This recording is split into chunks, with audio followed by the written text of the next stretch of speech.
How did you change it? Oh, there it is. Okay, I want to start by thanking the organizers for this wonderful meeting and the invitation. It's been great already, many interesting discussions. So I was tasked with covering early developments in early universe cosmology, and I'm glad to do that, but I decided to focus on an aspect of cosmology that dominates both in the early and the late universe, which is the accelerated expansion that has been discovered. And we're still struggling to understand this fully from a theoretical perspective, but there's been a lot of progress, and I want to share that with you. So the basic outline will be a brief review of the situation. And one of the beautiful things about this subject is that it has two sides. It has a very conceptual side, if you like, a thought experimental side, and also a very concrete observational phenomenological side. And there's a beautiful interplay between the two. And there's been progress on both fronts during this year, so in the past few years since the last one of these GR meetings. So I'm going to try and share some of that with you. I can't do the whole subject justice.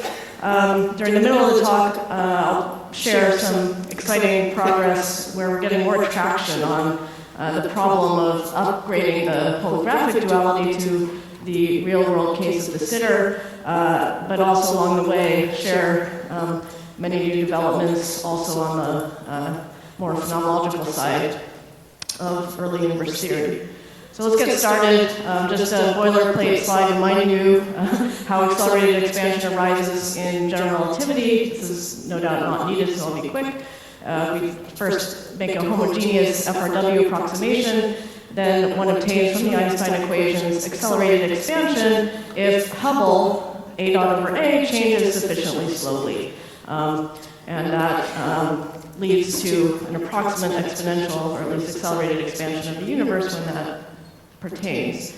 Observationally, this was an incredible discovery, now over 20 years old, where you look at different measures of the expansion history of the universe, and one is forced to add a parameter lambda to the standard cosmological model, lambda CDM.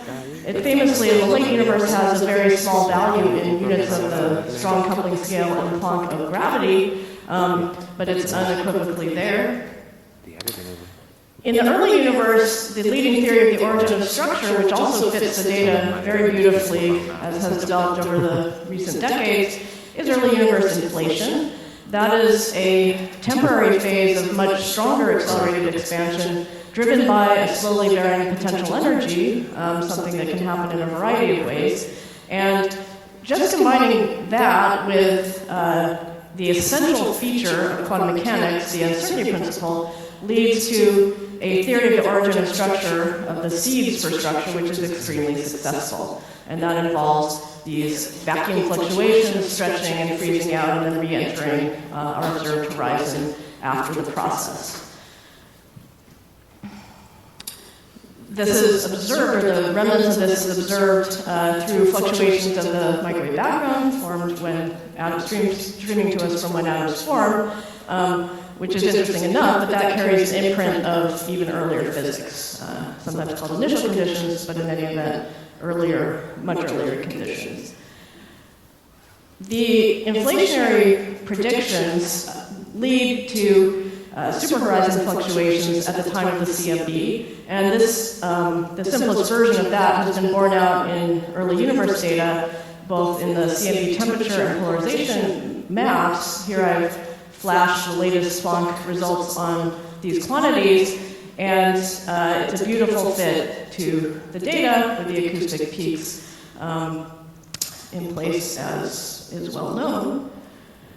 Now, you could ask about alternatives to early universe inflation, and of course, historically, there was a very interesting, very well-defined alternative which was worked through in the field. I have in mind cosmic strings, which made a prediction that didn't include these acoustic peaks. It was inside horizon physics that generates those, and it was a very interesting theory and cleanly rolled out. These days, there's also efforts to find alternatives to inflation that also produce the superhorizon fluctuations. And it's an interesting idea, but it's much, much harder to control theoretically. It's related to a great problem in general relativity, which is, and beyond, which is space-time singularity resolution. At least, for example, in string theory, anytime we understand space-like singularities, we do not find one of these bound scenarios. And it's very difficult to make sense of this theoretically. But it's an interesting question. So let's continue with inflation as the dominant paradigm for good scientific reasons. And I want to next share one of the beautiful developments of recent years by several groups. Here I'm borrowing slides from Leonardo Santore, who has a collaboration with a number of cosmologists and also a mathematician, Andres Bassi, aimed at understanding the range of initial conditions that is consistent with developing inflation in the early universe. So one can use beautiful, general relativistic techniques, mathematical techniques to address this. And what they do is they relate the expansion of the volume of a slice of space-time, a time slice, to the trace the extrinsic curvature. The variation of the volume under mean curvature flow is related to the square of that. So if you make these mean curvature time steps and you want to avoid the volume increasing, you would have to find some slice where this trace k equals 0 everywhere. And conversely, if you prove that that doesn't happen, then you can show that the volume continues to expand. And that's the basic idea of these developments. They have a full proof in 2 + 1 dimensions, which processes the Einstein equations, trading, trace reversing, and trading for the extrinsic curvature, and so on, to show that this, in fact, happens for the generic case of negatively curved topologies.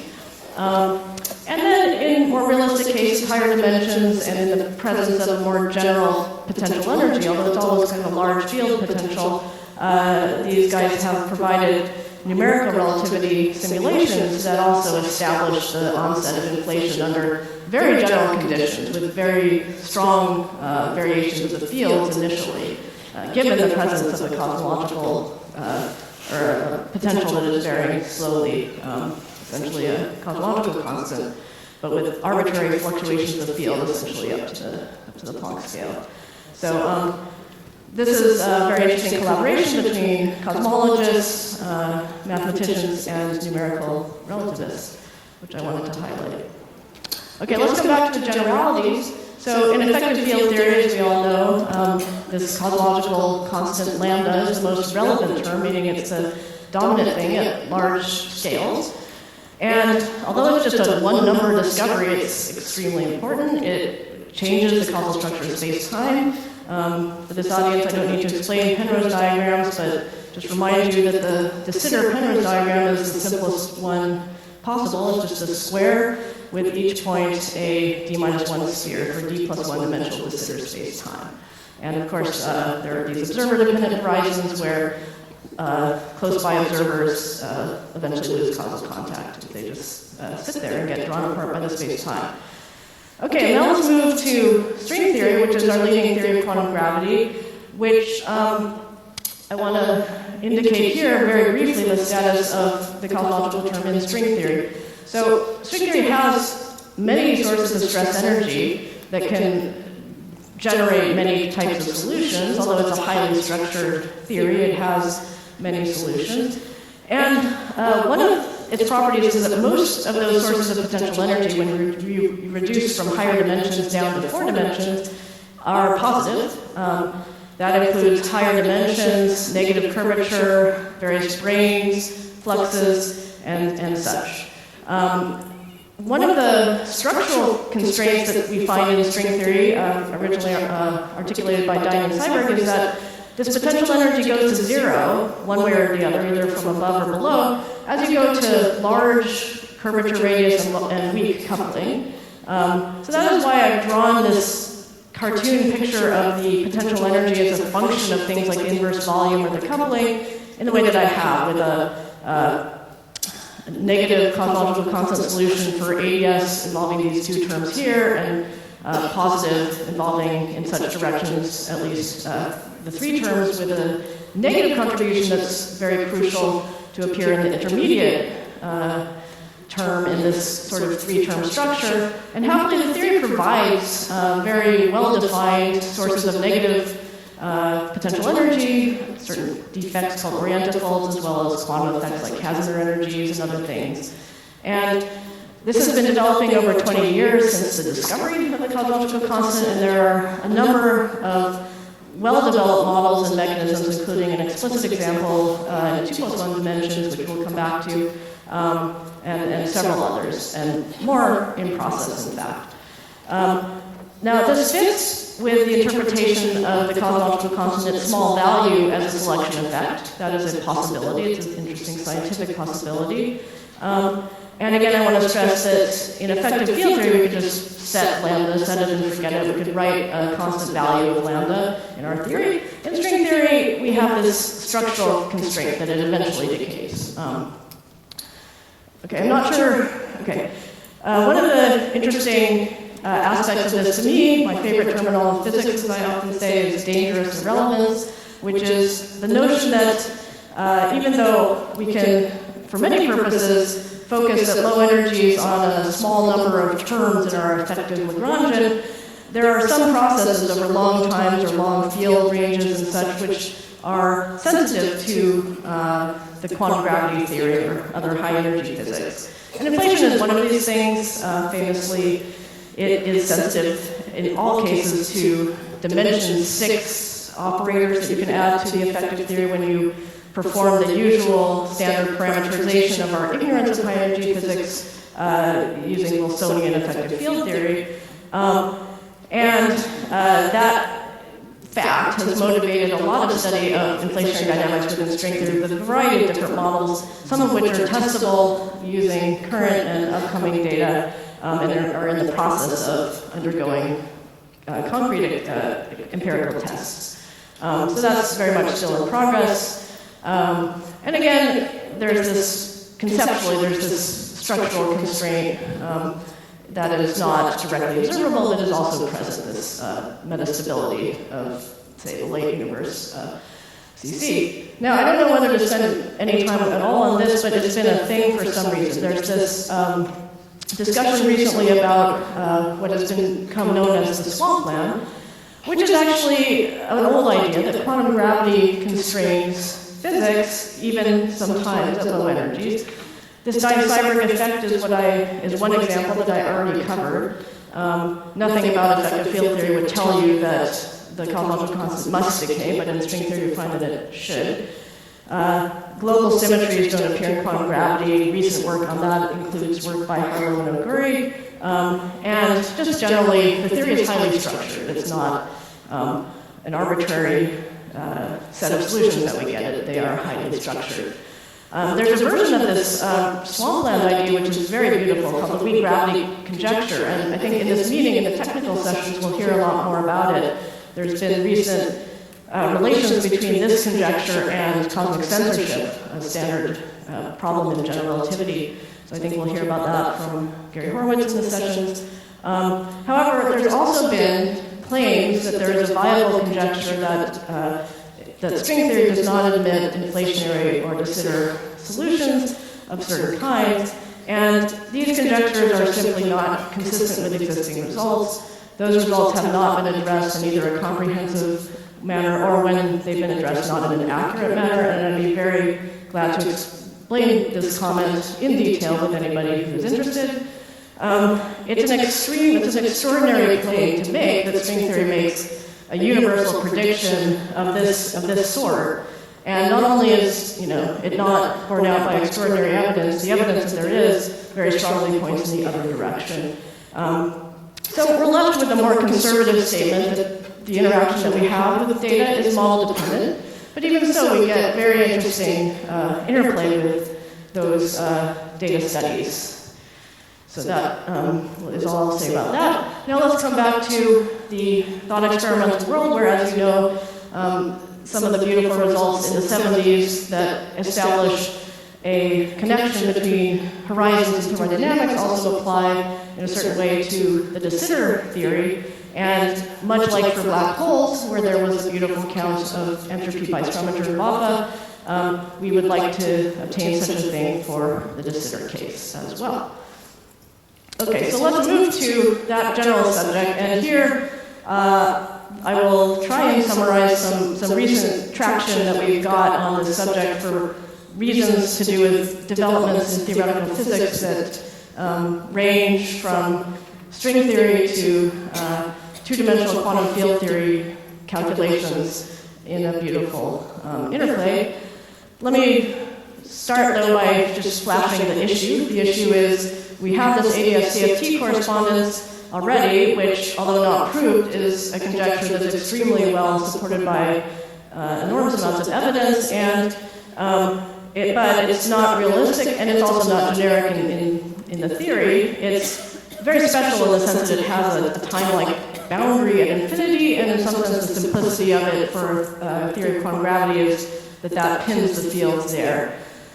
In Minkowski space-time, we know what the observables are, and conceptually they're scattering matrix elements, but there the asymptotics are even more special. The de Sitter is a real-world case, or cosmological evolution, including the accelerated expansion, and in that case, there's no such boundary that's analogous to the ADS case. The space fluctuates at finite times, and that's just the right physics of it. So still, we'd like to understand quantum gravity in a similar way for this real-world case. And again, from the point of view of string theory, at least as a candidate for quantum gravity, the positive potential energy is by far the dominant behavior of the theory. So we won't understand either reality or quantum gravity until we address this case. And that is still very much in progress.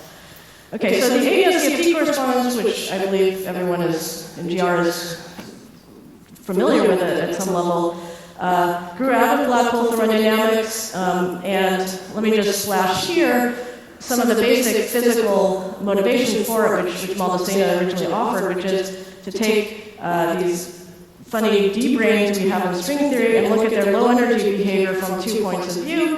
One is on the d-branes we have a quantum field theory at low energies, and in the Horowitz-Strominger black p-brane solutions, we have at low energies a highly redshifted core region, and the conjecture is these are the same thing, and that is borne out by enormous theoretical efforts over the last 20 years, or 21 years. So ADS-CFT had a 1-year head start on the actual discovered cosmological constant. And in fact, we can use a lot of what has been learned about ADS-CFT for the research on the upgrade to de Sitter. So the situation in words is this. We have this highly redshifted low energy region, which is a field theory, but it's unrealistic. It has this boundary at infinity. So to make progress toward the more cosmological case, what do we need? Well, we need to be able to formulate subregions that are more limited. And this redshifting has a scale radius duality. The redshift gets stronger as you go toward the core, so lower energies corresponds to more toward the core of the solution. And so we want a radial cutoff. We want to be able to formulate quantum gravity in some, say, dual description, but with a radial cutoff. And there's been, I think, a very important paper recently by McGuff, McXavier, Linda, which proposed an answer to this, building from recent developments in quantum field theory due to Zomlodchikov and other people, called the TT bar deformation. And we find, in fact, that we can generalize that so what they did is obtain a finite patch of anti-de Sitter space, they and various follow-ups. And we also find that we can make a very simple modification of this quantum field theory deformation to capture, in a similar way, finite patches of bulk de Sitter space instead. And so I want to at least share with you the gist of that. So there are patches in DS that, what patches am I talking about in DS? Well, a familiar one is an observer patch, like a static patch, and we can consider that. But there's one that actually has more relevant physical properties, which may be less familiar, but is actually quite easy to understand, which in the Penrose diagram is covered by this diamond, you can think of this as foliated by lower dimensional de Sitter slices, which get highly redshifted as you go toward the edges of this diamond. So there are two highly redshifted regions here, with a least redshifted region, highest energy region in the middle. And here's a summary of what has happened in a nutshell, and I'll try and get through a little bit more of the explanation. But basically, there's been a development due to heroes of two-dimensional quantum field theory and conformal field theory, such as Zalmodikov and Cavaglia et al., and Dubovsky et al., which showed how to control a two-dimensional quantum field theory and higher, eventually, in the presence of a certain deformation that actually gets stronger at high energies, a so-called irrelevant deformation. And that trajectory in the space of theories is defined by a differential equation. It's called TT bar. It's a quadratic combination of the stress energy tensor that is added to the theory at each step in its trajectory. And that turns out to be to produce a solvable energy spectrum, given that you know the original one of some seed theory that might be a CFT that has a holographic general relativistic dual. You can make this deformation and actually, on the field theory side, still calculate the energy spectrum explicitly as a function of the energy spectrum of the original theory.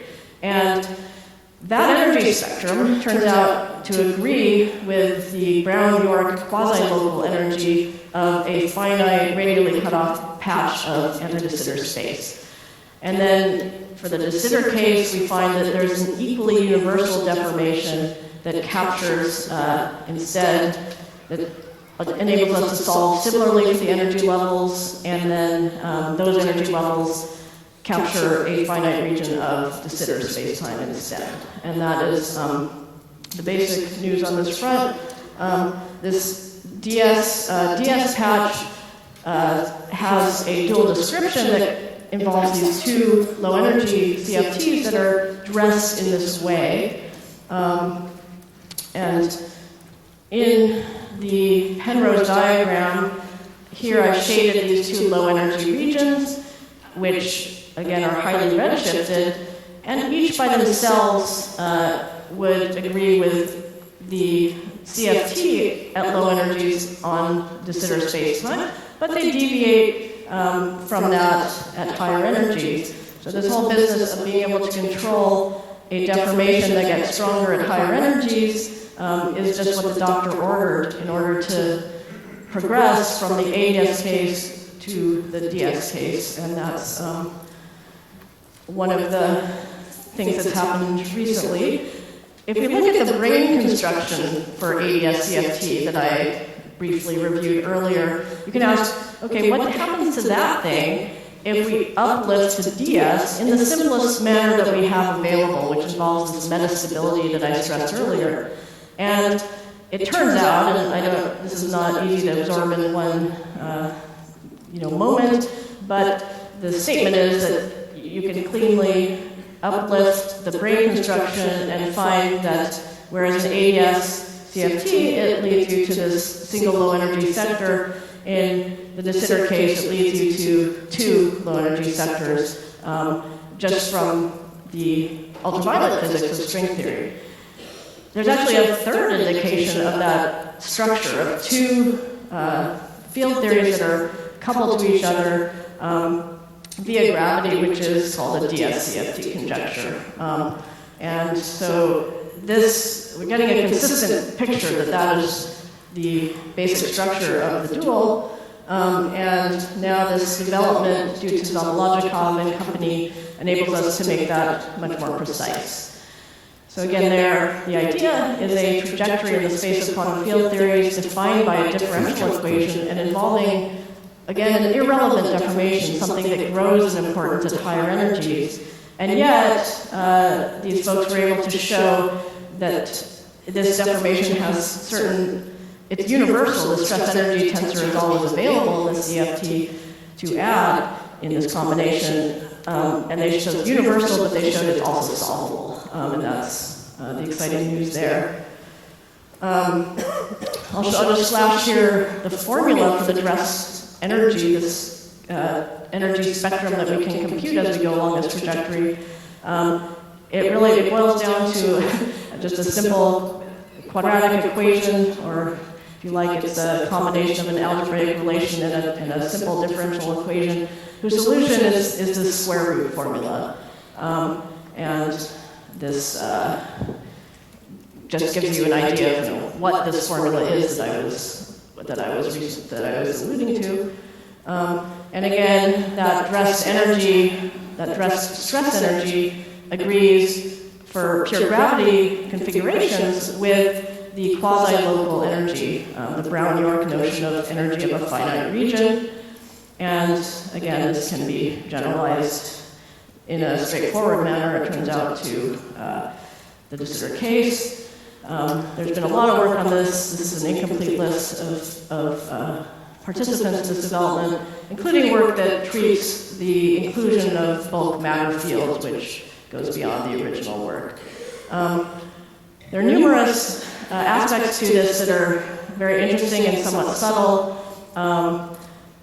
And if you're interested, if you're intrigued by this, you can binge watch the subject at a recent Simon Center workshop that I attended, which was very interesting. So obviously I won't have time to spell it out in more detail, but that's a brief summary. The calculations proceed by starting on the gravity side, determining this quasi-local energy, figuring out what the trace of this Brown-York stress tensor looks like, and then thinking of that, as one does in quantum field theory, as defining the evolution of the theory under a certain parameter, dimensional parameter lambda, which includes this TT bar, but if we do the de Sitter case, what we find is also a term that is, for each step of this deformation, just a cosmological term.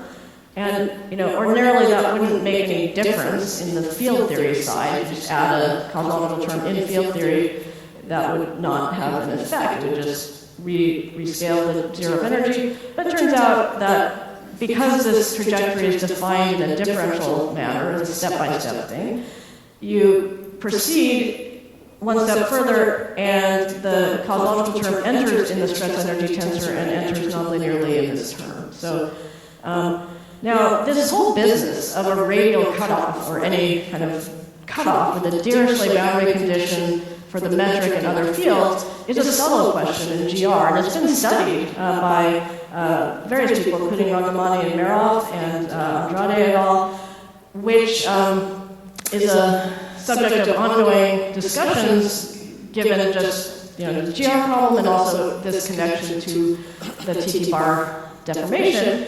One interesting thing is that the subtleties that were found in these works, in some cases, do not apply in the case of the de Sitter slicing, the de Sitter boundary, which is an interesting feature. And others should be studied in that level of generality, so it's an ongoing direction of interest, both in string theory and holographic duality, but also in GR proper. So just wanted to mention that. And again, I think I shouldn't spend more time on it, but we can generalize to de Sitter, and I've already said these points. The generalization involves first the original one, and then at some point in the trajectory of the original study by Mazet, Magot, and Verlinde, we then add this other contribution to get to de Sitter. So it is a long way from the CFT dual to ADS to de Sitter, but we can get there through a known trajectory. We can then compute these two, the interaction between these two low energy sectors using well-developed methods for computing entanglement in quantum gravity and dual theories. I think you heard from Mark Van Rouse talk about this sort of thing on Monday. And in this context, what we find is a certain simplicity in the density matrix obtained by tracing one of the two matter sectors out in favor of the other, and that is that its entanglement spectrum is flat. The trace of n powers the density matrix has equal radiate entropies. Thank you. So that's a very simple property, and it enables us to make a more concrete interpretation of the old question from the 70s about the Gibbons-Hawking de Sitter entropy, because tracing out one of the two matter sectors in favor of the other is just the thing that some observer here needs to do, given that they don't observe the other side. So we get an interpretation of the Gibbons-Hawking entropy from this finite spectrum that we get out of this setup with the TT bar deformed CFT with a finite energy spectrum that I should have said arises from that analysis. There's a set of real energy levels that truncates at a certain finite level, and that is important to get the finite entropy of a finite region of a quantum gravity system such as de Sitter. So that's what we find, and at least it gives a clear interpretation of the Gibbons-Hawking entropy as entanglement entropy between two sectors that we can define in a dual manner. So that's what this picture is meant to indicate. Now, as I said, we're using many of the techniques that have been developed in the context of the ADS-CFT duality over the years, and recent research in that subject has focused on subregion dualities, and that is what we're moving on to in this area, and that I'll cover a little bit about that in the technical session. As you know, I've heard from Mark, in general, there's this beautiful relationship between entanglement entropy and space-time, knitting together of space-time, and in de Sitter we get another example of that, as depicted here from this analysis that I just mentioned. Okay, so now let me come to some recent news in the observational side of the subject, or the phenomenological side of the subject, I should say. And this has been an ongoing and very exciting area for some years, where the data that has been collected and is being collected tests very, very early universe physics, the fields and interactions, and even some quantum gravity sensitivity, operating nearly 14 billion years ago. So this remains a very interesting area. There's been and still is an interesting session that Haranya is chairing on that in this meeting. And this includes both discovery space of certain phenomena in early universe theory, and also null results that can be very interesting in themselves if the parameter being tested is well-defined and interesting. So let me briefly review that. Probably the most UV-sensitive version of that is this business of primordial gravitational waves and large field inflation, which is still undergoing tests. In such a situation, one has a approximately shift-symmetric theory in the direction of the inflaton field phi, and the beautiful correspondence, which is not news but is still very interesting, is that the field range is related to the detectable level of R in units, R being the tensor to scalar ratio of the primordial gravitational waves, and this relationship between a Planck mass scale thing and a detectable level of primordial gravitational waves continues to be a very interesting and important direction. The current status is a constraint, and in the coming years there's an enormous effort worldwide to analyze this, and one will, in theorist units, one will go through a range of fields in these simplest scenarios that ranges from 10 Planck units to 1 Planck unit, and that includes some discrimination of these UV-sensitive stringy models. Okay, the other and much more detailed sort of test one can do is on the statistics of these famous primordial perturbations. There have been quite a number of tests that are all consistent with a Gaussian, but we know that fields interact at some level, and there are many ways that can work. And in fact, in its full glory, this non-Gaussianity would be a density matrix obtained by tracing out any extra sectors of fields in the universe, and that would be a functional of the scalar perturbation zeta, which in general could be, there's a wide range of possibilities for this. And it's difficult it's essentially impossible to test all of them in a statistically significant way. So we try to do our best to motivate tests that are meaningful.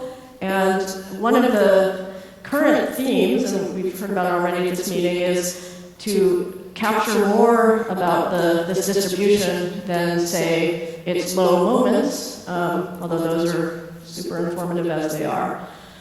So, thank you. So we have time to go through this a little bit. So just a kind of boilerplate slide on this whole idea of non-Gaussianity. In simple slow roll inflation of a single field, it's vanishing, or rather very, very small. But if you have additional fields, it's not nearly as constrained. And we expect the standard model of particle physics if nothing else is around in the early universe. And even for single field inflation, one can inflate on a steep potential in a way that involves interactions that then produce larger non-Gaussianity. Those types of things are still undergoing observational tests. And this has been incorporated in a systematic low-energy treatment in effective field theory. And there are many other types of signatures involving features in the power spectrum and higher moments of this distribution that are ongoing.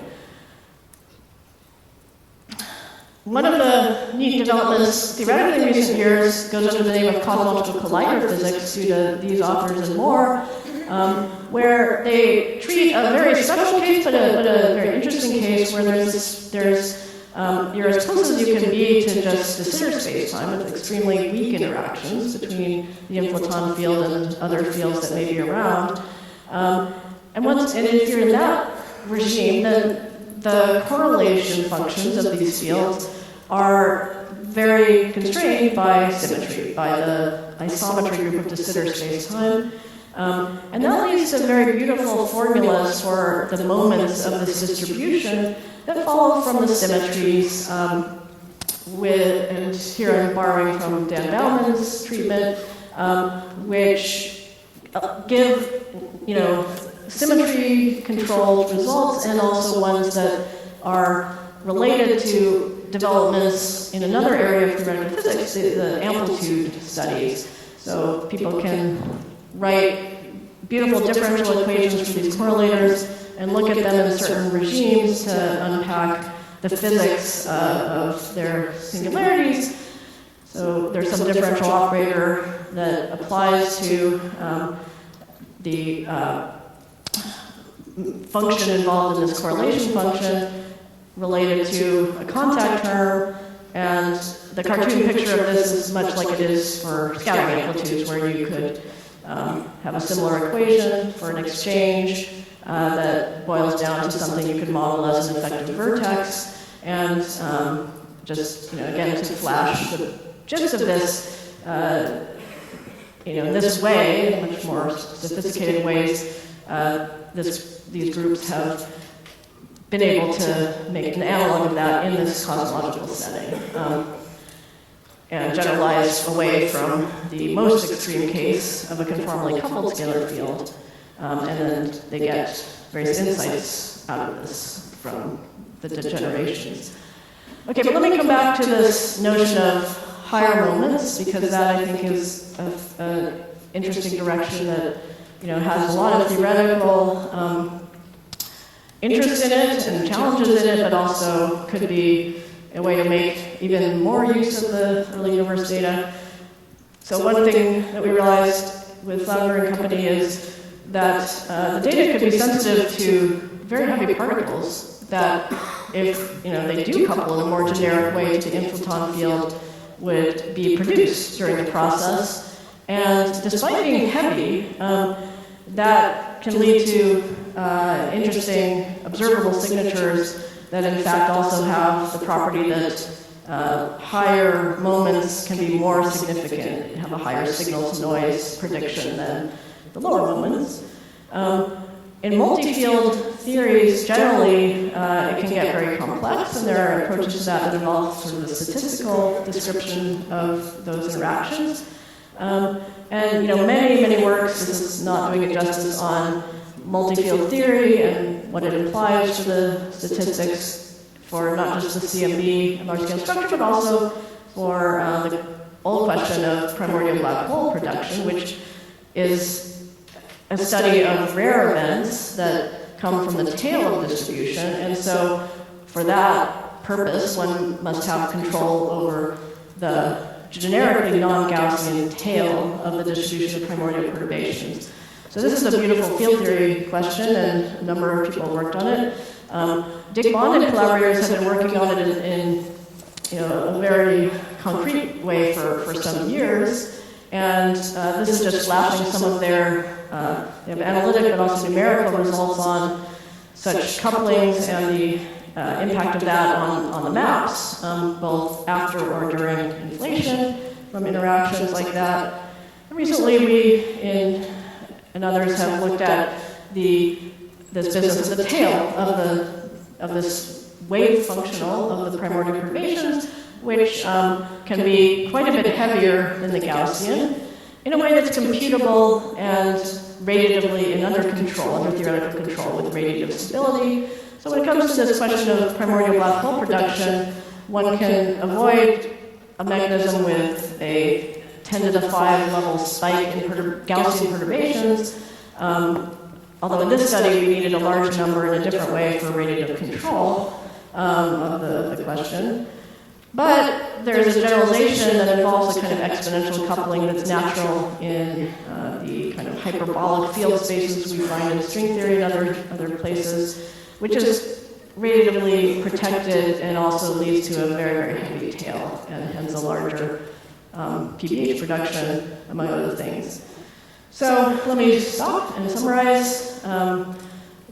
The acceleration of the universe is a brilliant discovery. It's old, but we still work on it in theoretical physics because it's so incredibly interesting. I like to say that people like to say that there's a huge mystery of dark energy, but we all kind of entirely disagree on what that mystery is. To me, the main mystery is how to formulate quantum gravity in that situation, and I'm very happy that we have renewed traction on that question, as I focused on in the talk. But there's also,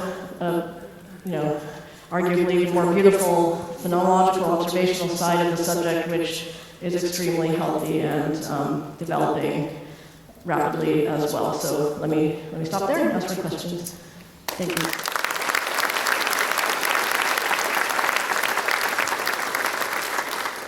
Thank you, Eva. So now we have time for some questions.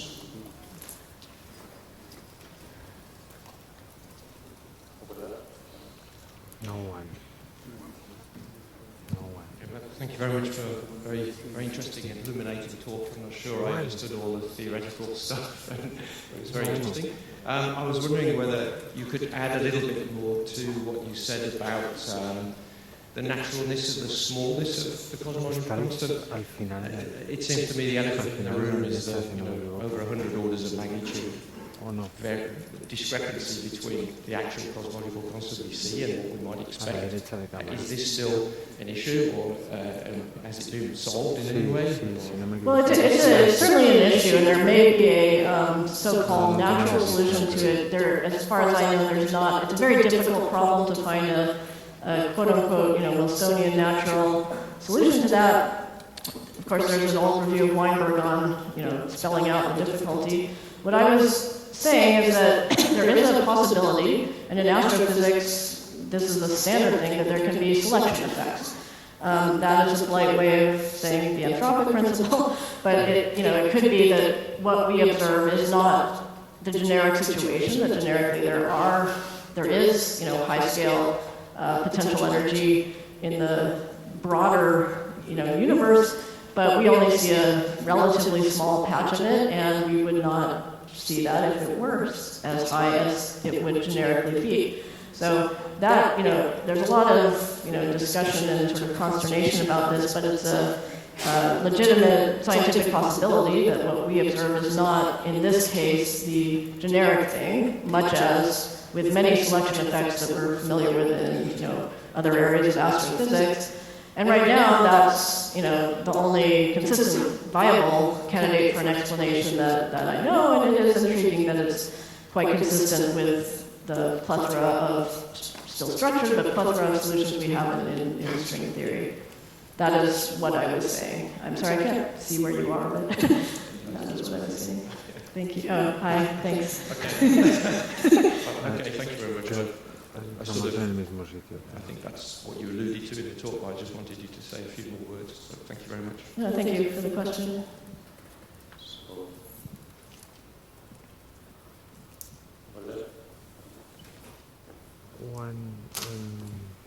casi en primera línea está. Thank you. So you alluded in the middle of the talk that there was this controversy about the swampland and people. I also heard claims from string theory cosmologists that we don't really, that inflation is really not likely at all in string theory scenarios. You said that you might be able to comment more on it, why this is not justified, and your point of view on that. So I'd love to hear that.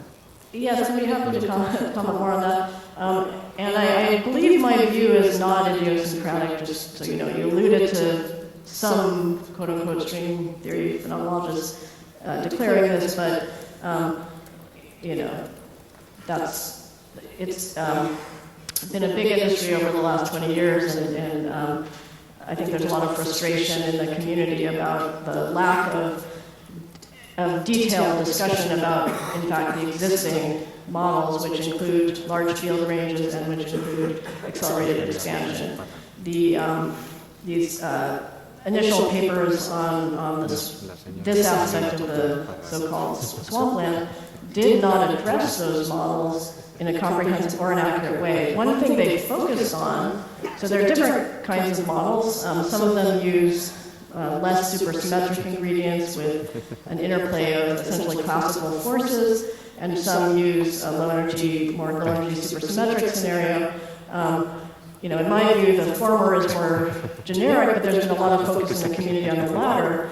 And so, to the extent that people have attempted to discuss the details of these models, they focus on a particular one, which is a beautiful scenario called the KKLT construction.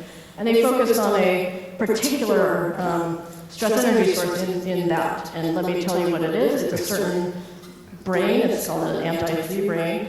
And it lives in a highly redshifted region. Now, KKLT modeled that as a source with a redshifted tension. That is the correct answer. It would not surprise you or anybody else in this audience, in this GR audience, that that is indeed the correct answer. There have been papers that make wildly inaccurate claims about this particular object. That, if those claims were true, KKLT would be the least interesting implication. There would be direct couplings between very near horizon physics and outside sources. We wouldn't need LIGO or the Event Horizon Telescope. I mean, the correct answer is what I just reviewed. Again, it wouldn't surprise you that that is true. Yet there have been very disappointingly inaccurate attempts to kill that scenario, which are not correct, and that's been discussed somewhat in the community. Now, even if there had been an issue with that particular object and that particular construction, it would not have eliminated the landscape anyway. There are other mechanisms and even a specific model, which we worked out in 2+1 dimensions to specifically upgrade a certain canonical ADS-CFT theory to the de Sitter case, which is explicit, and other models in other dimensions using these more classical ingredients. And by and large, the community hasn't studied that in sufficient detail. So there's a process that would have needed to be done in order to make this, again, very non-conservative claim that there's a viable possibility of string theory making this universal prediction of no de Sitter or no inflation. In order to make such an extraordinary claim, there would have had to be, a process of identifying mistakes in, all these different scenarios in an accurate and in a comprehensive way, and that process just didn't happen. So the issue is open, or is this controversial issue open, or is it still? Well, we're not doing mathematics, so these are not, absolutely mathematically rigorous proofs, but again, there are explicit models and mechanisms that address all of these directions in field space that I listed, including also large axion field ranges for the inflationary case that have not been addressed carefully by the folks who would like to make a very strong claim that string theory universally predicts such and such. So, it's a mathematically open question, as are so many in theoretical physics. And it's fair to say these are more complicated than ADS, but essentially for the kind of trivial reason I described. There's in certain directions in field space, there needs to be this 3-term stabilization rather than the 2-term stabilization of ADS. But if you look at many systems in nature, we have lots of components interacting, and there's, by the way, the control of the system does not require excessive amounts of supersymmetry. In fact, all of the empirical physics that's ever been done does not involve that. And there's, spectacular examples of even complicated systems where you can obtain control using perturbation theory, using numerical methods, etc. And that applies also in string theory. So the idea that it's more complicated is not in itself an objection to the physics of these models of accelerated expansion. So that's my view, and you will hear other views, but I don't think there's been a proper process. Okay, thank you very much. So I think that Valeria.